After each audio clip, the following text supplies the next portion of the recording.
Hello again. How's it going? Hey, Fire Agate Mark here. I just have been doing some polishing in the shop, and I figured, well, let's catch back up because it's one of the stones that I was working before.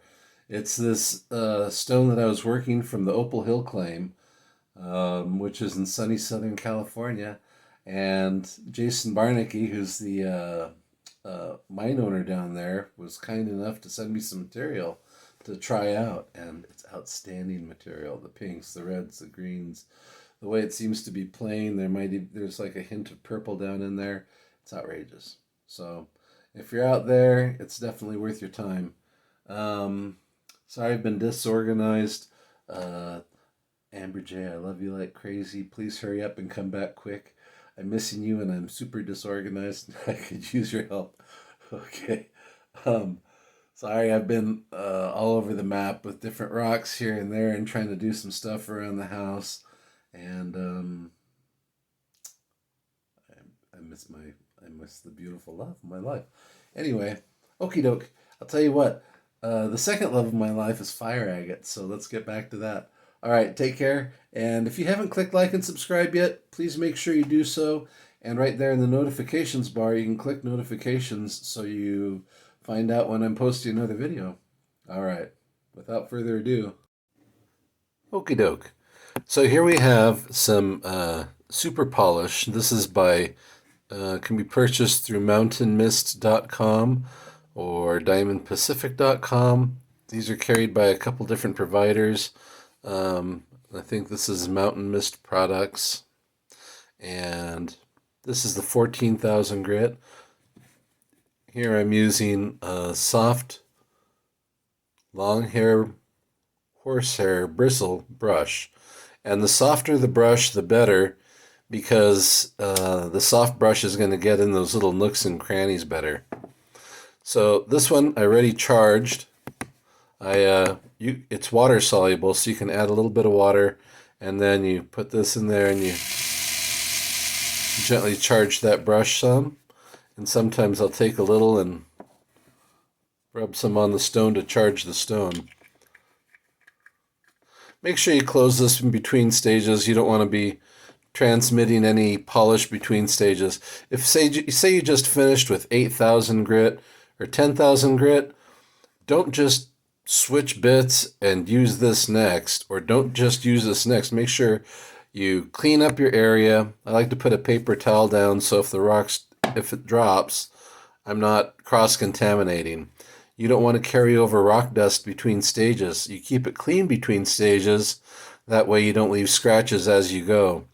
So in this instance, I've been doing a little polishing, little grinding, little polishing, little grinding, and washing in between. There's two different tools I'm using. I'm using Nova Points. This particular one is a 14,000 grit Nova Point, and these are through diamondpacific.com. And you can download their free catalog there. This other one came from a kit through vhtechnologies.com or diashinepolish.com. These things super, the size is immense. The size difference is immense, but these are super aggressive cutters.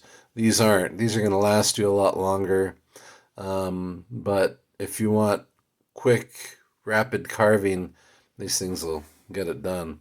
So I just want to show you what I've been using in between. Let me zoom in so you can see what I'm talking about. I've been trying to get rid of some of these little nooks and crannies between the color layers that kind of pop up. So I'll polish, and then I'll see a little nodule or something that got missed, and that's where I'll go a little bit deeper. Let me see if I can just do it through a demonstration. I'm going to do a quick demo of how I'm working. I'll set these aside. Again, sorry for the noise. At this point, you still want to be wearing a mask. You should be wearing a 3M mask or better. I use a 3M N95 mask or better. I use a 3M respirator just because I don't want to be breathing silica dust, polish, any of the other stuff that comes off of here. Usually I'm using a magnifying visor. I'm working right up close. When I'm looking at the stone, This is how close it appears to me. And it's about 6 to 8 inches away from my face while I'm working on it, because I want to see any little flaws that are in there. But for the sake of the video, so you can see what I'm doing, I'm only zoomed in about 2.5 to 3 times. So here we go. When you first apply the polish, you want to apply it slow with light pressure, 1 to 2 ounces of pressure. As the polish is being worked in and the stone is receiving the polish, you can increase your speed, you can gently increase the pressure. You really don't want to go above 3 ounces of pressure, and or say 75 grams of pressure would be your max pressure. And then you just want to keep the bit moving constantly. You don't want to rest it in any one place, so you don't want to leave any tool marks. There we go.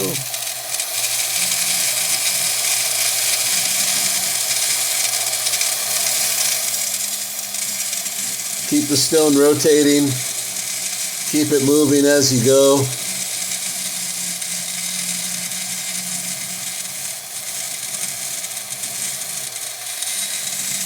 Fire agate is a very dynamic stone with lots of dips and valleys, peaks and valleys rather.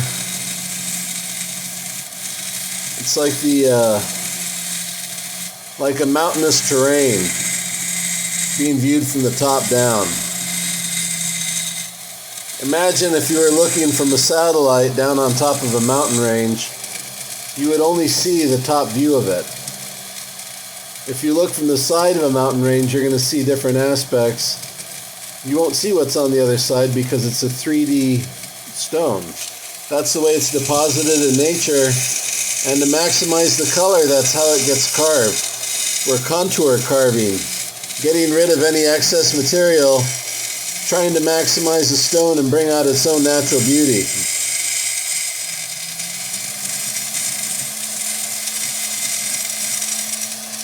I touch the stone periodically to check to make sure it's not getting hot. You don't want the stone to get hot. You don't want the stone to dry out.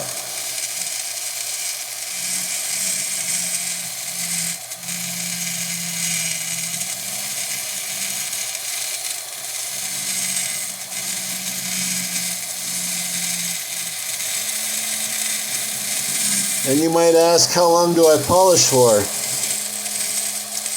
Well, some things you can prep, and if it's got a really smooth surface, when I'm done sanding, I can polish for about 15 to 30 minutes and be done. This one is a little more challenging because of the peaks and valleys, so it's probably more like 4 to 5 hours of going back and forth. I'm trying to, and that's just the polishing portion. This one means a lot to me, so I want to make sure it's done properly.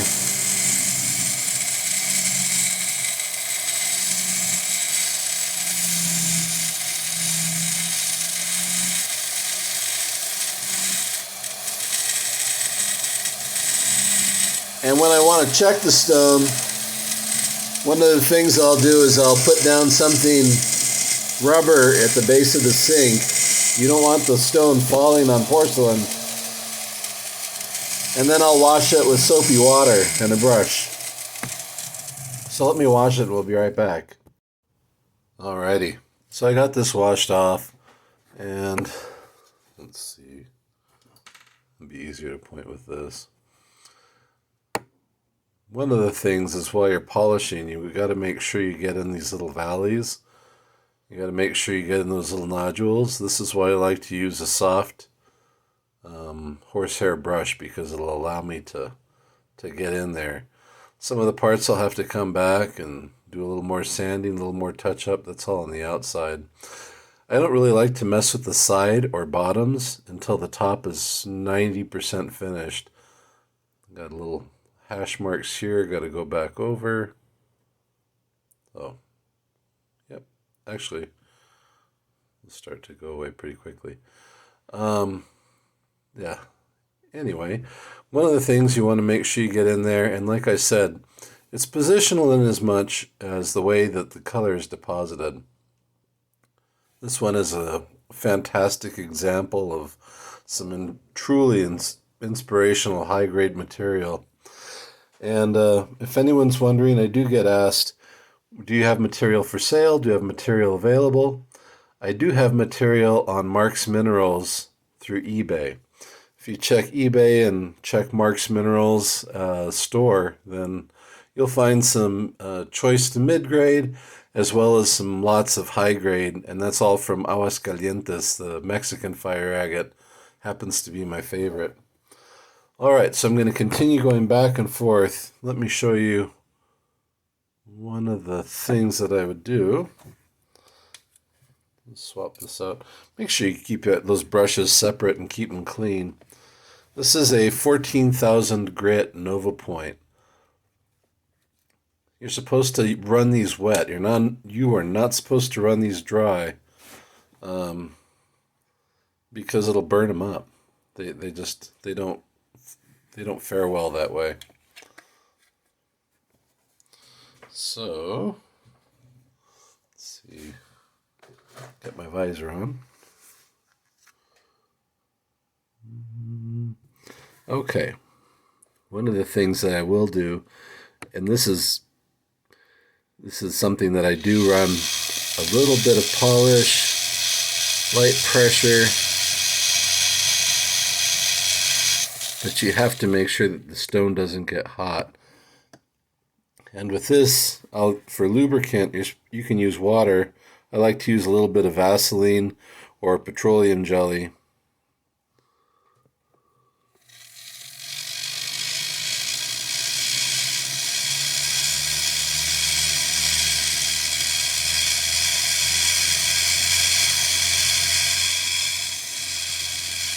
So when I said I might be polishing for 4 hours, the whole process is actually maybe more like 6, but it's back and forth between polishing, fixing one little error, one little mistake, just because as you go, it'll sometimes open up a little crevice between the colors in this material.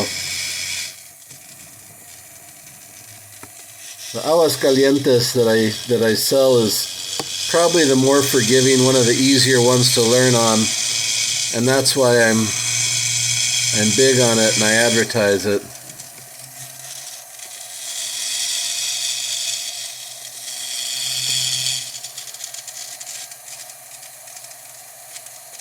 So see how the lines are vertical up and down?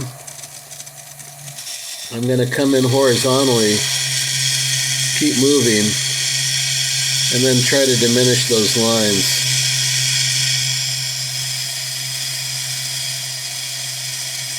These Nova points are fantastic for this detailed close-up work because of their affordability. I like these bullet style cones. The sharper point, it allows me to really get in there.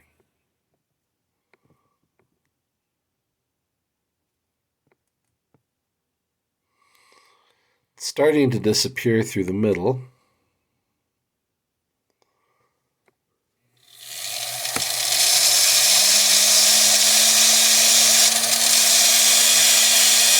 Make sure you use the breadth of the bit, the whole thing.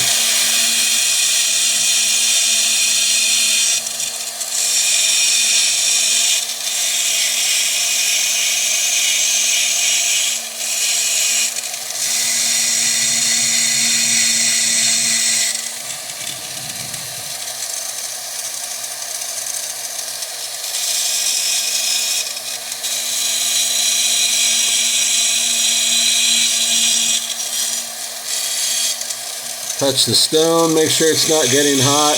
Touch the bit, make sure it's not getting hot. Make sure it does not dry out. I know I harp on that, but if you dry it out, these things will just melt away, and then, I mean, it's a waste of $9. You don't want that. Well, plus shipping. All right, let's see.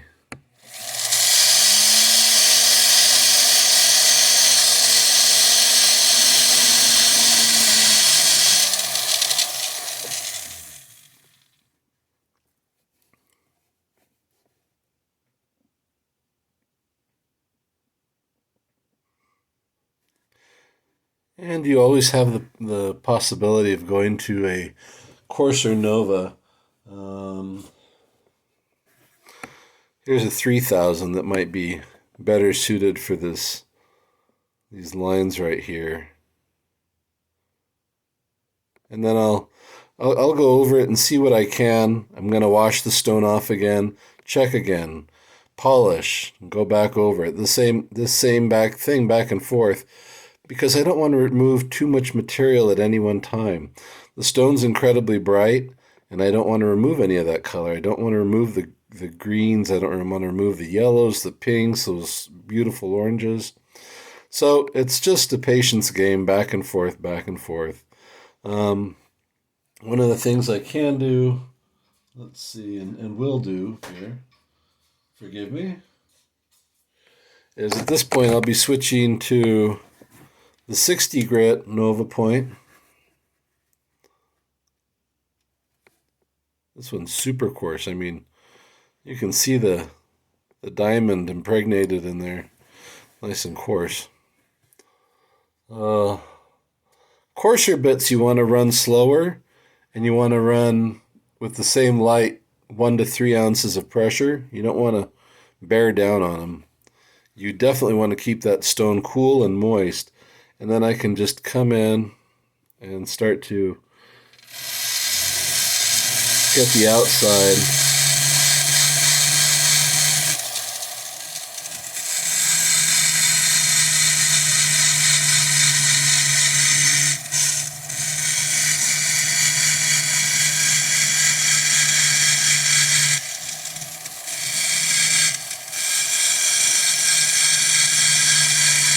Since I'm pretty confident I'm not going to be removing any more material from the outside, I can clean up these lines.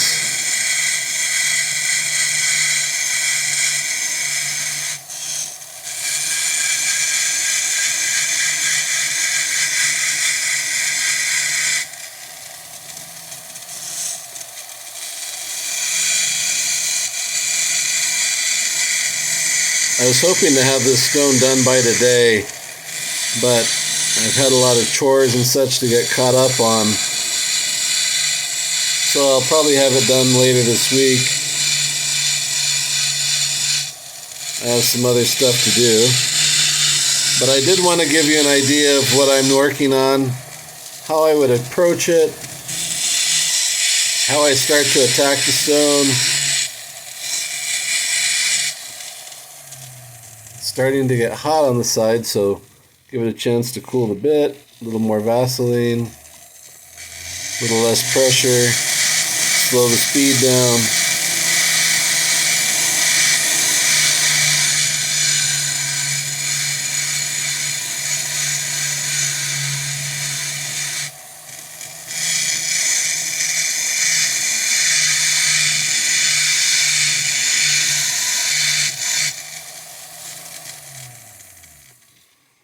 And that's what I'm doing.